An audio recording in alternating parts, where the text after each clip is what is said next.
तुम्ही पाहत आहात MCN न्यूज मराठी। इंग्रज काळापासून प्रलंबित असलेला खामगाव जालना रेल्वे मार्गाचा प्रधानमंत्री गतिशक्ती राष्ट्रीय मास्टर प्लॅनमध्ये समावेश करण्यात आलाय। त्यामुळे या महत्त्वाकांक्षी रेल्वे प्रकल्पाला गती मिळण्याची अपेक्षा असून भूमी अधिग्रहणाची प्रक्रिया सुरू झाली आहे। या पार्श्वभूमीवर केंद्रीय राज्यमंत्री तथा बुलढाण्याचे खासदार प्रतापराव जाधव यांनी केंद्रीय रेल्वे मंत्री अश्विनी वैष्णव यांची भेट घेऊन आभार मानले। तसेच प्रकल्पाच्या पुढील प्रक्रिया गतिमान करण्यासाठी रेल्वे विभागातील उच्चस्तरीय अधिकारी आणि बुलढाणा जिल्हा प्रशासनातील अधिकाऱ्यांची रेल्वे मंत्र्यांच्या अध्यक्षतेखाली संयुक्त बैठक घेण्याची मागणी केली।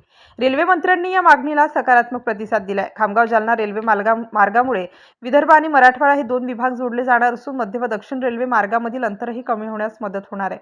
या मार्गामुळे व्यापार, पर्यटन, कृषी उत्पादन तसेच औद्योगिक विकासाला चालना मिळण्याची अपेक्षा आहे।